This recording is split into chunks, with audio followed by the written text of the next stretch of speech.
is the government going about the business of taxing corporations the wrong way? Is there a better way to do it? Our next guest has an idea about that. Dean Baker, of course, has been on the show before. He is a leading economist. He is the co-founder of the Center for Economic and Policy Research, and the author of a number of books, including Getting Back to Full Employment and The End of Loser Liberalism. His most recent book is Rigged. Dean, thanks for coming back on the program. Thanks a lot for having me on. So you wrote a piece recently, an op-ed for the Los Angeles Times, suggesting that instead of taxes, corporations should give corporations should give the government stock instead. Tell us about your thinking. Okay, well, first off, just to be clear what I'm saying on the stock, I'm not looking at a U.S. government take over corporate America. The idea is that these should be non-voting shares. So they give government no claim except to a portion of the profits, which is in fact what the tax is supposed to be. So we currently have a tax rate of 35%. So in principle, that means the government gets 35% of company profits. Now everyone knows they have all these different tax deductions, this and that.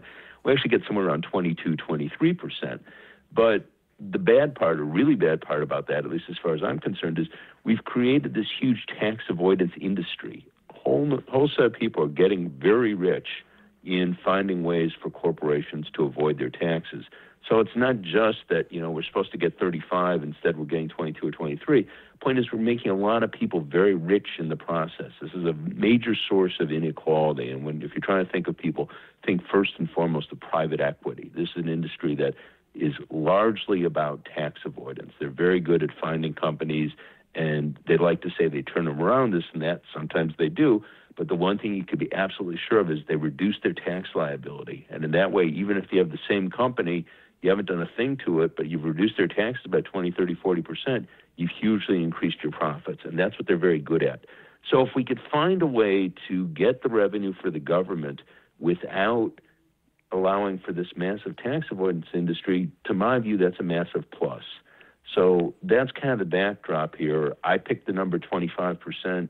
You could argue higher, you could argue lower, but to my view, the main point is have something that basically it's almost impossible, as far as I could see, for companies to get out of. And just to explore the rationale behind this a little bit, Dean, it seems to me that in addition to what you're saying, that there's a whole industry of people getting extremely rich out of this.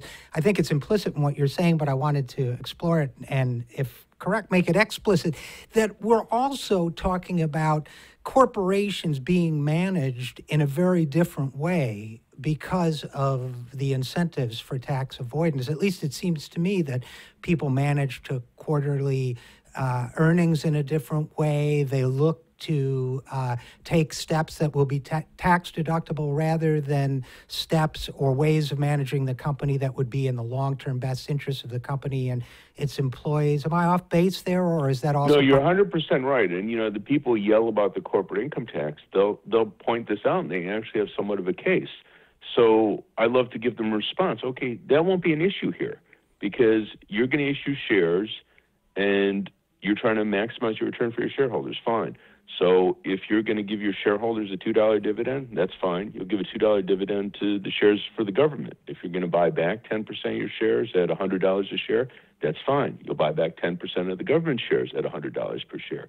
But in that way, you're not going to spend any time trying to play games because there really is no way around it unless you cheat your shareholders. And some people might do that, but that's not tax avoidance. That's fraud. Right. And people go to jail for that. So, we can't prevent anyone from trying to break the law. That will happen. But the point is most tax avoidance is actually legal, and that's what we don't want. Yeah, I mean, and I love the simplicity and creativity of this idea. I get the 25, at least what I took, you picked the figure 25%, and I assume that's because while we have a statutory or official tax rate of 35%, most corporations are paying, as you note, about 23%. So I gathered that part of your logic in picking the 25% figure is that it's roughly where we are now, right? Exactly. And ideally, again, I'd like to see us get a little more rather than a little less. But, to my view, obviously, no one in Congress is going to go, Dean Baker wants 25, well, I'll take 25. But, the idea, to my view, is we want to get at least the same, ideally a little more. But the big thing is to eliminate this whole tax avoidance industry. And I'll just give you one more example because I think it's kind of a beautiful example that a lot of the listeners will probably be familiar with. In Michael Moore's movie, Capitalism, A Love Story, he talked about what were called dead peasant insurance policies. Right. And these are insurance policies that a big company like Walmart would buy on their frontline workers. So they would buy maybe 30, 40,000 policies on retail clerks. Now, they're not doing it for the clerks because the clerks aren't the beneficiaries. Walmart's the beneficiary. And the deal is, and unfortunately Michael didn't pursue this all the way in the movie, but the deal is that, they have actuarial tables. They know that people are in their 30s, 40s. They pretty good idea how many are going to die in next year, year after, year after. So their reason for doing this is it allows them to time their profits. So when they spend the money on the insurance policy, that comes out of their profits, lowers their profits, lowers their taxes. Then the next year people die. The year after that people die. They get the payments. Of course, that raises their profits. Well, someone got very rich designing dead peasant insurance policies. But that's not the sort of thing you want corporate managers to be trying to do. That is a total waste from the standpoint of the economy. Yeah, of course it is. And by the way, when I was at parenthetically, when I was at AIG, they told me they took out a key man policy on me. That's how gendered the talk that was in these days. But it might have actually been a dead peasant policy. That might have made more sense. So no, you're absolutely right. There are these machinations that, among other things, take the time and attention of the corporate staff and executives and distract them from what their mission should be. And it's also just an endless sort of a rococo world of gamesmanship instead of managing what they should be managing. So let's talk about the end game then, Dean Baker. So then corporations would own a percentage of the corporate stock. They would be non-voting in your scenario, so it's not a government takeover of the corporate world, although I may not be as disturbed by that as some would be. But I get your thinking. And then it would flow kind of automatically from there, right? Because since they own 25%, even though it's non-voting, whatever their income comes in subsequent years, they'll get the appropriate percentage of it, right? Exactly. So if they pay it on dividends, they're getting that. If they have it as retained earnings, then the price of the stock goes up. So basically no way to avoid it unless you have management ripping off their shareholders, which obviously does happen sometimes, but again, that's fraud. That's not tax avoidance. So how is this? I can see one objection being, I really like the idea a lot, but I can see one objection being people will say, well, this is, whether they vote or not, this is socialism. This is government owning business, and we oppose that. What would you say to that?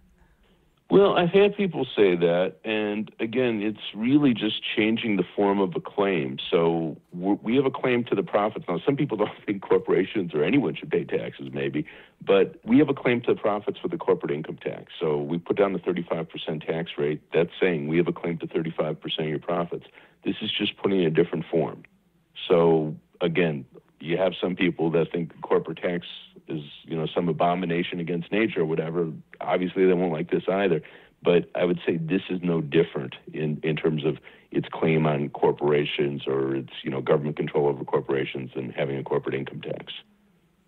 Makes sense to me. Dean, we got a few minutes left, and I wanted to ask you while you're here about the piece you wrote for Truth Out on April 7th, major breakthrough on Capitol Hill, government may make drugs cheaper. This is the bill that was introduced by Sherrod Brown and Warren and Bernie Sanders and Gillibrand. That's the one you're referring to, right?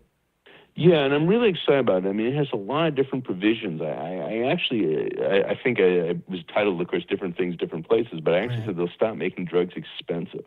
Now, they have a lot of proposals that have been out there before in different forms, and they're good proposals. So things like allowing us to import drugs from Canada and other countries with lower prices, the good way to pressure pharmaceutical industry, bring down prices, Medicare negotiate drug prices. Again, these are all good things, so I'm not knocking those at all.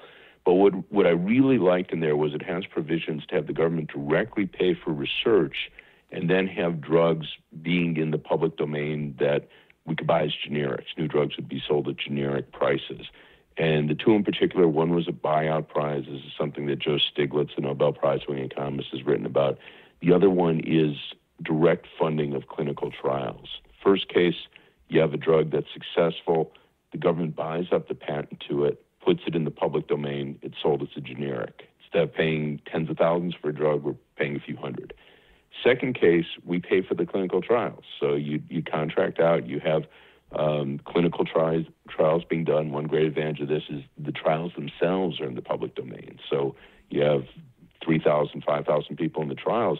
We'd know, half are women, half are men. Did the women do as good as the men? Did the older people do as well as the younger people? How about the people who have arthritis and are taking arthritis drugs? All that information will be available. That'd be an enormous dividend. But then on top of that, because the government's paid for the trials and also gotten rights to the compounds in the trial, when they're done with it, it's a generic. So we don't have these incredibly high-priced drugs. And again, this is a really, really important thing for people to understand. I've had a lot of people, including economist people, look at me like I'm an idiot. I go, drugs are cheap. And they go, what do you mean they're cheap? Well, they're almost invariably cheap to produce. The research, I know, is expensive. But in these cases, government's paying for the research. So let's just sell them like, you'd sell a chair or a baseball or anything else.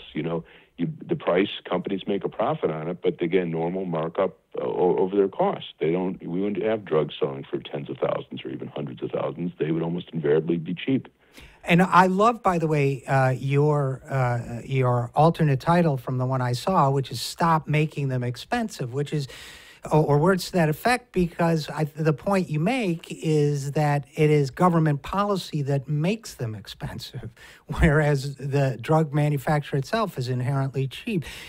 So I think that's an important point. And by the way, you probably already know this, Dean Baker, but Marcia Angel, the physician who edited the New England Journal of Medicine for 25 years, said she doesn't trust any private sector research that she saw during her entire tenure at the Journal that was conducted within the kind of obscure information management secrecy way that a lot of these drug companies conduct their research and their clinical trials and so on. So there's a whole question of doubt over, what they're letting out, what they're keeping to themselves and so on.